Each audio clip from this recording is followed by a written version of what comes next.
जिस देश के अंदर ड्राइवर की जॉब लेने के लिए आपको एक टेस्ट का पास होना जरूरी है, लाइसेंस का होना जरूरी है और ट्रैफिक के बेसिक रूल का समझ में आना भी जरूरी है। मसलन हम कह सकते हैं कि बेसिक इंटेलेक्चुअल का होना जरूरी है।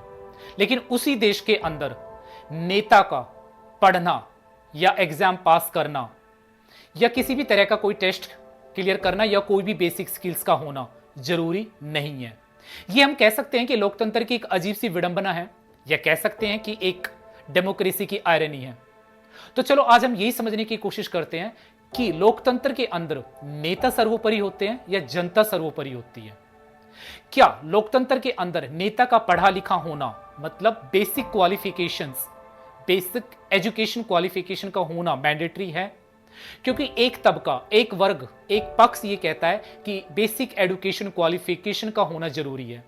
ऑन द कॉन्ट्रेरी दूसरा पक्ष ये कहता है कि नहीं, कोई एजुकेशन क्वालिफिकेशन का होना जरूरी नहीं है। तो हम वीडियो के अंदर यही समझने की कोशिश करेंगे और ये वीडियो उन लोगों के लिए जरूर महत्वपूर्ण बन जाती है जो लोग राजनीति का कम ज्ञान रखते हैं या जिन्होंने सोशल मीडिया के थ्रू राजनीति सीखी हो या राजनीति से प्रेज करते हो। तो बने रहिए और वीडियो को अंत तक देखते रहिए, क्योंकि इस वीडियो के अंत में हम लोकतंत्र का डीप रूटेड मीनिंग समझने वाले हैं। तो सबसे पहले हम देखेंगे कि इंडियन कॉन्स्टिट्यूशन क्या कहता है। क्या भारतीय संविधान के अंदर कोई ऐसी मैंडेटरी एजुकेशन क्वालिफिकेशन का जिक्र है जो नेता बनने के लिए जरूरी है? इंडियन कॉन्स्टिट्यूशन में बेसिक क्वालिफिकेशन ये लिखी हुई है कि देश का नेता बनने के लिए आपको भारत का नागरिक होना चाहिए। नंबर 2, आपको एक मिनिमम जो निर्धारित एज क्राइटेरिया है वो पूरा करना चाहिए।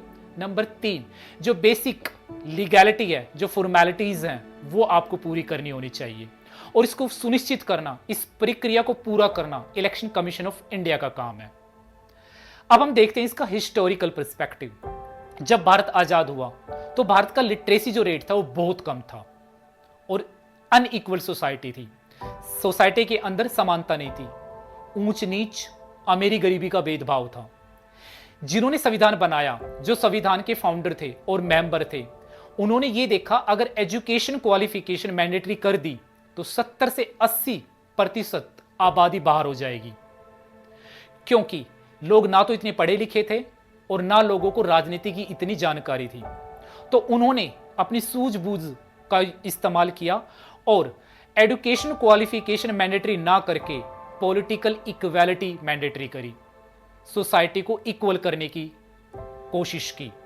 पॉलिटिकल इक्वालिटी उन्होंने इस तरीके से की कि राजनीति के अंदर हर वर्ग के, हर समाज के, हर तबके की भागीदारी हो, हर किसी को चुनाव लड़ने का अधिकार हो, हर किसी का प्रतिनिधित्व पॉलिसी फ्रेम मेकिंग में हो। तो इसलिए उन्होंने पॉलिटिकल इक्वालिटी की बात की, न कि एजुकेशन क्वालिफिकेशन को मैंडेटरी करना। अब हम सबसे पहले यह समझते हैं कि डेमोक्रेसी क्या है और डेमोक्रेसी जो लोकतंत्र का डीप रूटेड वर्जन है उसको समझने की कोशिश करेंगे। तो एक स्टैंडर्ड डेफिनेशन है डेमोक्रेसी की, by the people, for the people, to the people. मतलब लोकतंत्र जनता सर्वोपरि होती है। मतलब हम कह सकते हैं कि real power lies in the hands of the people of the country because sovereignty belong to the people. मसलन जो लोकतंत्र के अंदर होता है, जनता के हाथ में रियल पावर होती है, जनता ही सर्वोपरि होती है। इसलिए तो राजनीतिक गलियारों में यह कहा जाता है जनता जनार्दन। तो अब हम समझते हैं कि जो लोकतंत्र है वो 3 कॉन्सेप्ट है। सबसे पहला कॉन्सेप्ट है प्रोसीजरल डेमोक्रेसी। ये प्रोसीजरल डेमोक्रेसी कहता है कि जो इलेक्शन है, जो इलेक्शन की प्रक्रिया है वो फेयर एंड फ्री होनी चाहिए, वो वयस्क मताधिकार के अनुसार वोटिंग होनी चाहिए, बिना भेदभाव के, बिना जात पात के, बिना अमीरी गरीबी के हर किसी को वोट करने का अधिकार है, हर किसी को चुनाव लड़ने का अधिकार है और चुनाव प्रक्रिया पूरी कानून के दायरे में होनी चाहिए, जितना कानून ने जो नियम, रूल एंड रेगुलेशन निर्धारित किए हैं। जी हां, यही है प्रोसीजरल डेमोक्रेसी। इसके बाद आती है सब्सटैंटिव डेमोक्रेसी। सब्सटैंटिव डेमोक्रेसी का मतलब यह हुआ कि चुनाव प्रक्रिया के बाद जब सरकार सत्ता में आती है तो क्या सरकार अपने वो वायदे पूरे कर रही है जो उन्होंने चुनाव प्रक्रिया के दौरान किए थे?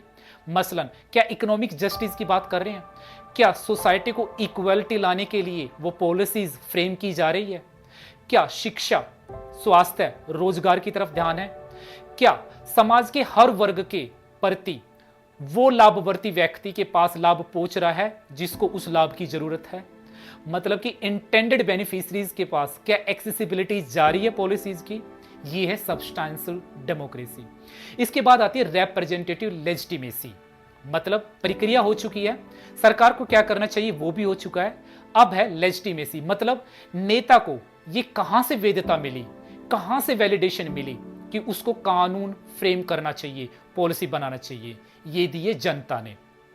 क्योंकि रिप्रेजेंटेटिव लेजिटिमेसी ये कहती है कि नेता की एजुकेशन क्वालिफिकेशन जरूरी नहीं है, जनता का मैंडेट देना जरूरी है, जनता को वोट देना जरूरी है, जनता का ट्रस्ट, जनता का बिलीव देना जरूरी है, जो कि जनता ने अपने वोट के थ्रू अपने रिप्रेजेंटेटिव को दिया। और उस रिप्रेजेंटेटिव को इतनी पावर दी कि हमारे लिए आप कानून और पॉलिसी को फ्रेम कीजिए। ये होती है लेजिटिमेसी, रिप्रेजेंटेटिव लेजिटिमेसी।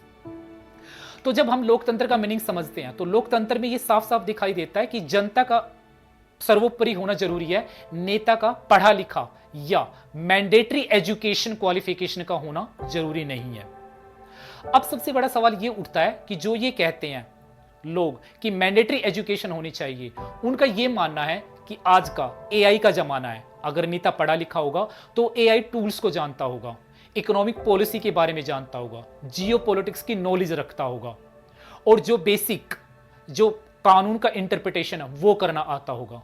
अगर नेता पढ़ा लिखा होगा तो उसकी डिसीजन मेकिंग पावर अच्छी होगी, क्योंकि जब वो स्कूल कॉलेज में गया होगा तो उसने क्रिटिकल थिंकिंग सीखी होगी, और जिसके पास क्रिटिकल थिंकिंग होती है उसकी डिसीजन मेकिंग बहुत अच्छी होती है। जो पढ़ा लिखा नेता होगा उसके पास एडमिनिस्ट्रेटिव लिटरेसी होगी, मतलब डॉक्यूमेंट को अच्छे से देखना, डेटा को अच्छे से पढ़ना, फाइल को अच्छे से देखना, साइन कहां करना, कैसे करना, ये सारी कैपेबिलिटीज उस नेता के पास होगी। लेकिन दूसरा पक्ष ये कहता है, जो ये कह रहा है कि मैंडेटरी एजुकेशन नहीं होनी चाहिए, वो ये कह रहा है कि अगर मैंडेटरी एजुकेशन कर दी तो जो गरीब लोग हैं, जो कम पढ़े लिखे हैं, जिनके पास एक्सेसिबिलिटी नहीं है, जो गांव के दूर छोर तक रहते हैं, उनकी भागीदारी नहीं होगी। मतलब अगर एजुकेशन मैंडेटरी रही तो नेता का बेटा नेता ही बनेगा, पूरी पॉलिटिकल पावर एलीट ग्रुप के हाथ में कंसंट्रेट हो जाएगी। उनका कहना यह है कि अगर एजुकेशन कंपलसरी कर दी तो जनता के हाथ में पावर नहीं रहेगी, स्टेट के हाथ में चली जाएगी। मसलन स्टेट डिसाइड करेगा कि कौन सा ग्रुप पावर में आना चाहिए, क्योंकि जो पावरफुल ग्रुप होते हैं वो ही पढ़ते हैं और फिर वो ही देश के नेता बनेंगे। तो ये दोनों पक्ष थे जो कि अपना तर्क और वितर्क रख रहे थे। लेकिन सबसे बड़ा सवाल, क्या लोकतंत्र के अंदर नेता मायने रखता है या जनता? लोकतंत्र के अंदर जनता मायने रखती है, क्योंकि sovereignty belong to the people.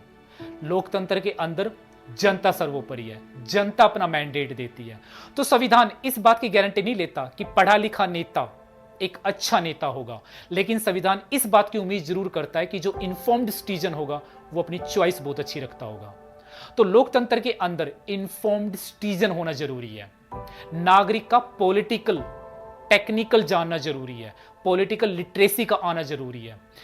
लोकतंत्र के अंदर नागरिक को यह सूझबूझ जरूरी है कि कौन नेता मेरे लिए सही है और कौन नेता मेरी देश की भलाई कर सकता है, क्योंकि अल्टीमेट जनता को अपनी जो पावर है वो अपने नेता के हाथ में देनी है। तो लोकतंत्र के अंदर जनता का पढ़ा लिखा होना जरूरी नहीं है, लेकिन सोच समझ और फ्रीली जनता होनी चाहिए ताकि अपने नेता का सही से चयन कर सके। तो इस वीडियो के माध्यम से अब ये आपके ऊपर डिसीजन है और आपके ऊपर ये मानना या ना मानना है कि एजुकेशन क्वालिफिकेशन होना जरूरी है या नहीं होना चाहिए। एक पढ़ा लिखा नेता होना चाहिए, ये क्वेश्चन लाजमी है, लेकिन मैंडेटरी एजुकेशन क्वालिफिकेशन होनी चाहिए, ये लोकतंत्र सोचने पे मजबूर कर देता है। आप भी सोच के देखिए। कमेंट बॉक्स में जाके अपनी राय जरूर बताइए, क्या एजुकेशन क्वालिफिकेशन होना मैंडेटरी है या लोकतंत्र के अंदर जनता सर्वोपरि है? इसलिए तो प्रधान ये कहते हैं कि मैं आपका सेवक हूं, क्योंकि जनता ज्यादा सर्वोपरि है, बाकी समझदार आप हैं। वीडियो देखते रहिए और बने रहिए। वीडियो को शेयर जरूर कीजिए, कमेंट बॉक्स में जाके अपनी राय जरूर दीजिए और सब्सक्राइब जरूर कीजिए चैनल को, ताकि हम इस तरह की पॉलिटिकल की सीरीज स्टार्ट कर सके और पॉलिटिकल के लेक्चर ला सके, ताकि हर नागरिक पॉलिटिकली एजुकेटेड बन सके। धन्यवाद।